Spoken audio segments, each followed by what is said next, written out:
como eu consegui as minhas primeiras pacientes sendo consultora de amamentação. Quando as pessoas olham para uma consultora de amamentação ou de lactação que já tem uma agenda cheia, geralmente imaginam que essa pessoa, essa profissional, ela teve muita sorte no seu caminho, ou que ela fez um investimento assim muito grandioso em divulgação, né, em tráfego, ou que já conhecia, né, muitas pessoas da área por ter trabalhado em maternidade e coisas assim. Mas a verdade é que costuma ser bem menos glamuroso do que as pessoas pensam. A maioria das consultoras, elas começam exatamente do mesmo ponto de partida muito próximo dele, sem pacientes, sem uma autoridade e ainda com uma grande insegurança sobre como as famílias vão, de fato, confiar em alguém que tá dando os primeiros passos, né? Aquela família não sabe, mas eu tô fazendo meu primeiro atendimento. Oi meninas, eu sou a Camila Tisato, aqui da Liga Aleitamento Brasil, e hoje eu quero compartilhar com vocês como que eu fiz para conseguir as minhas primeiras pacientes na consultoria de amamentação. E também, né, acho que até principalmente, o que eu faria novamente se eu estivesse começando a minha carreira hoje.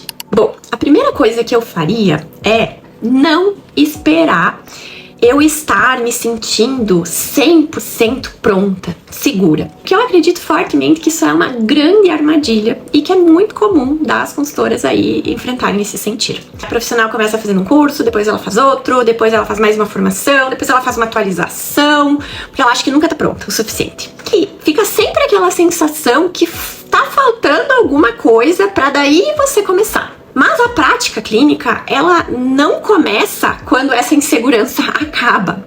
Ela começa quando você decide atender mesmo com esse gostinho de insegurança. Existe uma diferença, assim, enorme entre você começar sem experiência alguma e você começar sem organização alguma. Se eu estivesse começando hoje, uma das minhas prioridades seria construir a estrutura profissional que eu preciso desde o início. Para ter, por exemplo, bons instrumentos de anamnese, ter materiais estruturados de manejo, ter documentos profissionais organizados, ter o meu fluxo de atendimento muito claro. Porque as famílias, elas percebem quando existe essa organização. E organização, ela gera confiança inevitavelmente. Outro ponto que fez muita diferença foi, para mim, entender que as redes sociais, elas não servem apenas para captação de pacientes. Elas servem para você mostrar quem você verdadeiramente é.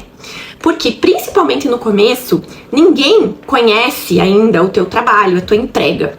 As pessoas, elas não sabem como você pensa, não sabem como você atende, como que você conduz cada uma das situações. Não sabem os teus valores, não sabem aquilo que você defende. E as redes sociais, elas nos dão essa oportunidade, nos permitem justamente construir esse olhar, essa ponte. E muitas consultoras, elas têm medo, porque, se expor nas redes sociais, porque já tem muitas profissionais na minha cidade, mas eu te convido a pensar de uma outra forma, de pensar uma outra coisa, que pode existir outra consultora na mesma rua que você.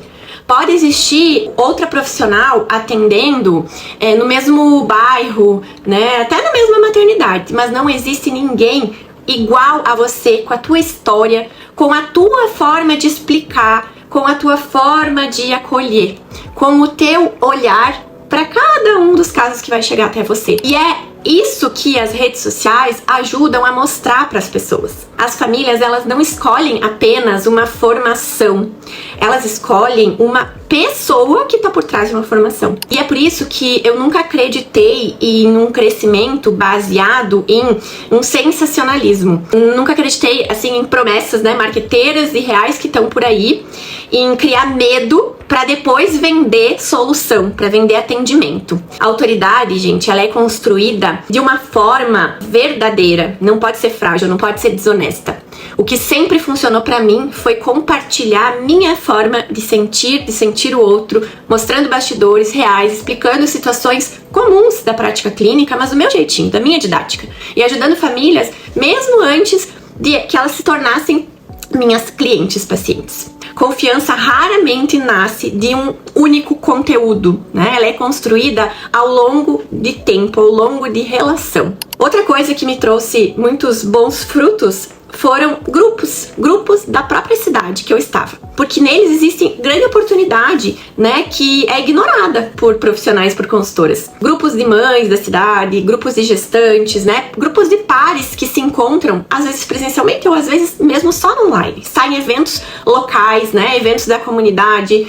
Muitas vezes as primeiras pacientes, elas não vão chegar pelo Instagram, né, elas vão chegar porque alguém ouviu falar em um encontro, né, participou lá de uma roda, que até era de outro assunto, mas que tinha muitas mães ali, ou então esse boca a boca acabou trazendo uma indicação, né, dentro de um grupo. E isso continua funcionando, gente, embora seja muito antigo até hoje. E existe um aspecto que não dá pra gente deixar de considerar e que ele é muito importante, que é o que a gente chama hoje de networking. Crescer na lactação não depende apenas de você encontrar, né, os clientes. Depende também de você construir relacionamento, e relacionamento com outros profissionais, né, com qualquer profissional da área materno-infantil, com médicos, com fonoaudiólogos, com odontopediatras, com psicólogos, nutricionistas, doulas, enfermeiras obstetras. Você cria relações, e essas relações têm que ser genuínas, né? Pessoas que você tem afinidade, e isso aumenta a tua visibilidade, né? Quem tá melhorando o cuidado e que consegue oferecer esse cuidado materno-infantil é ponte para você também tá chegando nas pessoas. Se eu tivesse começando hoje, eu investiria muito menos energia tentando parecer experiente, que a gente vê muito isso acontecer, e muito mais energia tentando aprender, participando de discussões clínicas, né, conversando com outras consultoras, estando em espaços de trocas, né, grupos em que a gente discute casos, porque foi exatamente assim que isso acelerou o meu crescimento aqui. Eu já contei minha história muitas vezes, minha história na Liga. E essa é uma das razões pelas quais eu acredito tanto no nosso curso, no nosso projeto, que é o Liga Lab. Porque nenhuma consultora de amamentação, gente, vai crescer sozinha, né? Uma das maiores riquezas que a nossa profissão traz é justamente poder estar no lugar de aprendiz. Aprender sobre casos, trocar experiências, né, sanar dúvidas a partir da visão de outros profissionais, né? Porque muitas vezes aquilo que você está enfrentando ali pela primeira vez já foi vivido por outra colega, né? E aquilo que ela aprendeu pode te ajudar. E essa troca, ela encurta muito o caminho. Impressionante o quanto a gente chega lá de uma forma mais rápida, né? Resumir, né, todo esse processo do início da minha carreira para vocês seria mais ou menos assim. As minhas primeiras pacientes, elas não vieram porque eu era ou tentava me mostrar a mais conhecida e a mais experiente. Elas vieram porque eu estava presente naquele momento, porque eu aparecia mesmo sem tentar ser perfeita, sabe? Porque eu tava ali construindo relações em diferentes espaços, e porque aos poucos essas minhas tentativas, elas começaram a trazer pessoas que percebiam o valor que eu tinha na minha essência. Aí eu te convido a refletir também e me contar qual que é hoje o teu maior desafio para você sair da teoria e começar os teus primeiros atendimentos. E aproveita para se inscrever também aqui no nosso canal, no canal da Liga Aleitamento Brasil no YouTube, porque toda semana a gente está trazendo conteúdos novos de manejo clínico da lactação, sobre o IBLCE, conteúdo sobre carreira, sobre empreendedorismo, né, os bastidores reais da nossa atuação profissional. Fica aqui com a gente que vai valer a pena.